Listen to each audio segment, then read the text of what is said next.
Hello दोस्तों, तो आज हम आपको एक्सप्लेन करने वाले हैं साल 2024 में रिलीज हुई मूवी डेमी गोड को।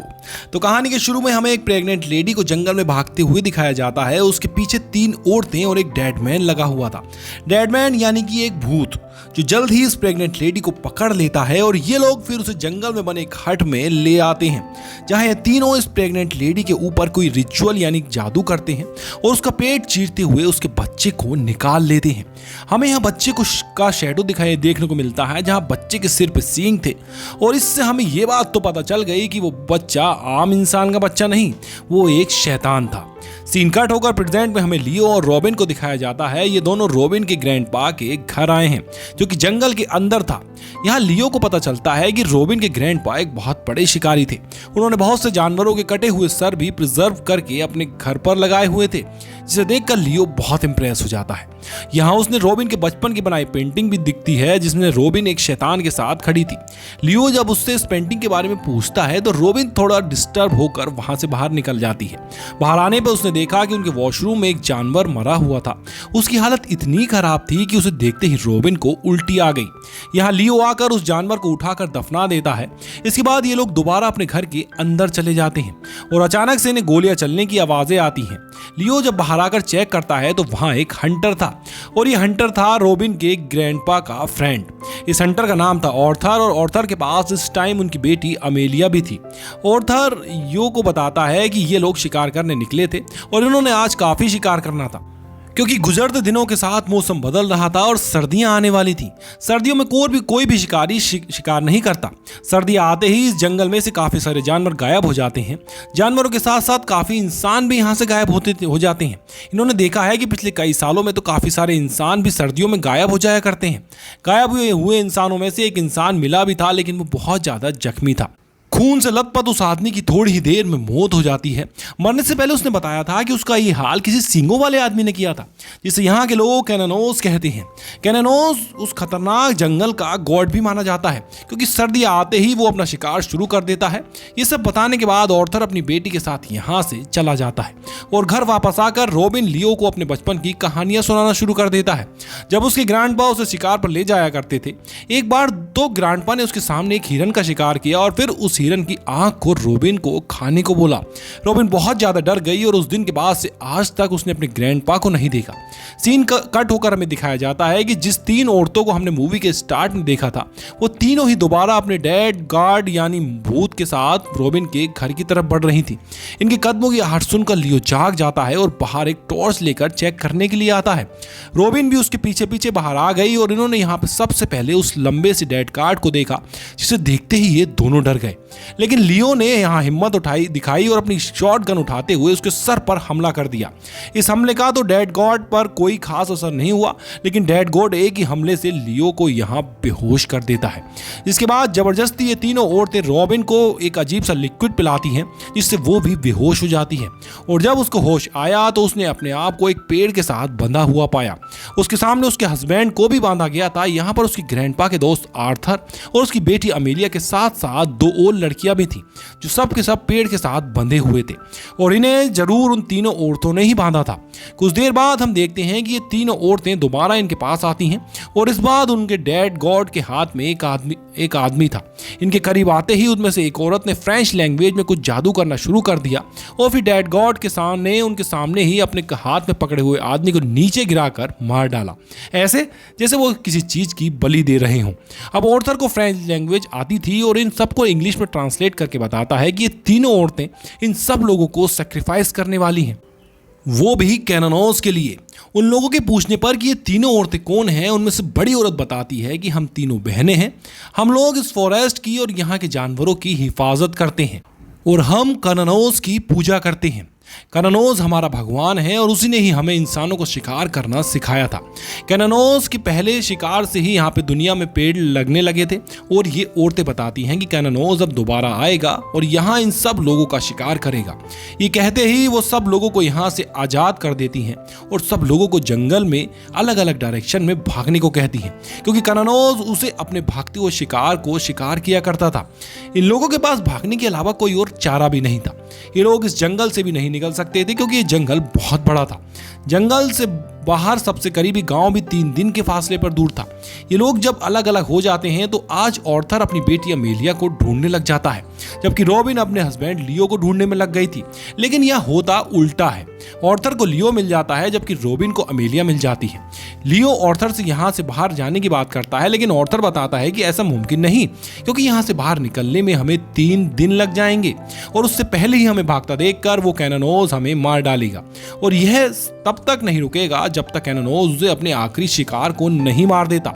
अब सीन कट होकर हमें 2 लड़कियों को दिखाया जाता है जिन्होंने उन्हीं की तरह कैनोनोज का शिकार बनने के लिए यहाँ लाया गया था। वो दोनों यहाँ से भागने की कोशिशों में थी, लेकिन गलती से उनमें से एक लड़की का पांव एक ट्रैप के ऊपर लग जाता है। ये एक ट्रैप था जो कैनोनोज ने लगाया हुआ था और उस लड़की के ट्रैप में पांव रखते ही कैनोनोज को उसका पता चल जाता है और कैनोनोज दूसरी लड़की के सामने ही उसे मारकर उसे उठाकर यहाँ से ले जाता है और दूसरी लड़की डरकर यहाँ से भाग जाती है। सीन कट होकर हमें दोबारा अमेलिया और रॉबिन को दिखाया जाता है जो छुपने के लिए एक सेफ जगह ढूंढ रहे थे, जबकि दूसरी तरफ लियो और ऑर्थर भी लकड़ियां जमा कर रहे थे अपना शेल्टर बनाने के लिए। लेकिन तभी पीछे से अचानक ऑर्थर लियो के ऊपर हमला कर देता है। ये लकड़ी लियो के सर पे लगी थी, जिसकी वजह से लियो बेहोश हो गया था। उसे जब होश आया तो उसने अपने आप को पेड़ के साथ बंधा हुआ पाया। ये सब ऑर्थर ने किया था, वो जान गया था। ऑर्थर उसे यहाँ कहता है कि मैं ये सब अमेलिया के लिए कर रहा हूँ, मैं एक हंटर हूँ, यानी खुद शिकारी हूँ, किसी का शिकार नहीं बन सकता। ये कहते ही ऑर्थर तो वहां से चला गया, लेकिन कुछ ही देर में कैनोनोज की नजर लियो के ऊपर पड़ गई। वो सबसे पहले यह लियो को खोलता है, उसे आजाद करता है ताकि लियो भाग जाए। और जब लियो भाग रहा था तब अचानक से उसने अपने तीर से लियो के कंधे के ऊपर फायर करते हुए उसे मार डाला। ये कैनोनोज उसके मारने का स्टाइल था। वो अपने शिकार को इतनी आसानी से नहीं मारता था, ऐसे उसे मजा नहीं आता था। वो अपने शिकार को आजाद करता था, उसे तड़पता हुआ देखता था और उसके बाद बेबस करके मार डालता था। यहाँ दिखाया जाता है कि ऑर्थर ने अमेलिया और रॉबिन को ढूंढ लिया है। वो इन दोनों को बचाकर सेफ हाउस लेकर जाने लगा था और यहाँ रॉबिन उससे लियो के बारे में सवाल करती है और ऑर्थर जवाब देता है कि लियो मर गया। ये सुनकर रॉबिन जैसे टूट सी जाती है। उसे लग रहा था कि जरूर लियो को ऑर्थर ने ही मारा होगा, इसलिए वो ऑर्थर के ऊपर हमला कर देती है। लेकिन ऑर्थर अपने हाथ में पकड़ी हुई स्टिक से अपने आप को बचाकर उल्टा उसी के ऊपर अटैक कर देता है। इससे पहले कि वो रॉबिन को जान से मार देता, अमेलिया अपने डैड को रोक देती है। इन सभी बातों के दौरान रॉबिन देखती है कि उसके पीछे कैनोनोज है जो कि ऑर्थर के ऊपर हमला कर चुका था और यहां से मौका पाते ही रॉबिन अपनी जान बचाकर भाग चुकी थी। सीन कट होकर हम उन तीनों बहनों को देखते हैं जो कि जंगल में बने हुए हट के ऊपर कोई रिचुअल कर रही थी और ऐसे में पता चलता है कि वो तीनों भी कोई इंसान नहीं बल्कि बिचेस यानी जादूगरनियां हैं। अब यहाँ क्योंकि ऑर्थर को कैनोनोज ने मार दिया था, इसलिए उसकी बेटी अमेलिया भी जान बचाकर वहां से भाग गई थी और अब वो जंगल में भागते हुए रॉबिन को ढूंढ रही थी। लेकिन तभी उसके सामने आ जाती है वही दूसरी लड़की जिसको भी उन्हीं के साथ कैनोनोज उसका शिकार बनाने के लिए बांध के रखा गया था। उस लड़की का पांव गलती से एक ट्रैप के ऊपर लग जाता है और कैनोनोज उसे भी पकड़ने के लिए यहाँ आ जाता है। उसे मरता हुआ अमेलिया अपनी नजरों के सामने देखती है और अमेलिया बचकर यहाँ से भाग जाती है। भागते हुए किस्मत से उसे रॉबिन मिल गई और ये दोनों मिलकर यहाँ से भागने का रास्ता ढूंढने लगती हैं। लेकिन गलती से अमेलिया का पांव एक ट्रैप के ऊपर लग जाता है, जिससे कैनोनोज को उसके बारे में पता चल जाता है। कैनोनोज से बचने के लिए ये लोग अक्लमंदी दिखाते हैं और यहाँ से भागते नहीं बल्कि इसी घास के अंदर छुप जाते हैं। इन्हें जब लगा कि कैनोनोज इन्हें छोड़कर वहां से चला गया है तो बड़े ही ध्यान से उठते हुए लोग जब यहाँ से दूर जाने लगे तो एकदम से कैनोनोज अमेलिया के कंधे के ऊपर हमला कर देता है। रॉबिन अमेलिया की जान बचाने की कोशिश करती है, लेकिन इतने में कैनोनोज उसके पास आकर उसका गला दबाते हुए उसे बेहोश कर देता है, जिसके बाद वो इन दोनों को उठाकर जंगल के बीच बनी उसी हर्ट में ले जाता है जहां पर वो बीचेस कोई रिचुअल कर रही थी, यानी कि कोई जादू कर रही थी। इधर आकर वो इन सब से कहता है कि अमेलिया को मरना होगा जबकि रॉबिन जिंदा रहेगी और हमेशा के लिए मेरी गुलाम बन के रहेगी। और इस चीज का वादा रॉबिन के ग्रैंडपा उससे करके गए थे। असल में रॉबिन के ग्रैंडपा भी कैनोनोज को अपना गॉड मानते थे और उसकी पूजा करते थे और उससे वो इतने ऑब्सेस्ड थे कि उन्होंने वादा कर लिया कि उनके खानदान में पैदा होने वाली पहली लड़की वो कैनोनोज के हवाले कर देंगे। उसने कैनोनोज उसको सर्वेंट बना देंगे, लेकिन रॉबिन की जान बचाने के लिए उसके डैड उसे यहाँ से ले गए। लेकिन आज फाइनली दोबारा कैनोनोज उसके हाथ लग गई और अब क्योंकि रॉबिन यहाँ वापस आ चुकी थी तो उसे अब कैनोनोज उसकी 3 प्रोटेक्टिव बिचेस में से एक बनना था। ये कहते ही कैनोनोज उसे यहाँ अपनी पुरानी खड़ी हुई बिच को जान से मार देता है और ये देखकर यहाँ पर जो इन तीनों लेडीज का डैड गॉड था वो कैनोनोज उसके ऊपर हमला कर देता है। उसके हमला करने के बाद दोनों के बीच में लड़ाई शुरू शुरू हो जाती है। अमेलिया यहाँ से भागने की कोशिश करती है, लेकिन यहाँ खड़ी हुई एक बिच उसे पकड़ लेती है और दूसरी बिच रोबिन के पेट में स्टैब कर देती है।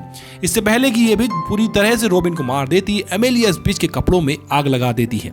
ये देखते हुए दूसरी बिच अमेलिया के ऊपर हमला करने ही वाली थी कि तभी अमेलिया यहाँ कैनोनोज उसका वेपन उठाकर उसके बीच पेट में स्टैब करते हुए उसे मार डालती है।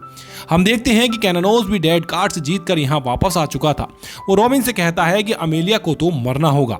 जो बात सुनते ही रोबिन अमेलिया को यहाँ से भाग जाने को कहती है और इसके बाद वो कैनोनोज के हथियार से अपना गला काट लेती है।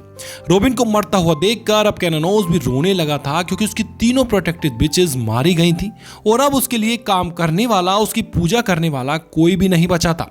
वो बस यहाँ खड़ा दूर अमेलिया को भागता हुआ देखता रहता है, जिसके बाद सीन कट होकर हमें दिखाया जाता है कि अमेलिया खून से लथपथ जंगल में पड़ी थी, वो अभी भी जिंदा थी, जिसके ऊपर 3 शिकारियों की नजर पड़ जाती है और वो सही वक्त पे अमेलिया को रेस्क्यू करके अमेलिया की जान बचा लेते हैं।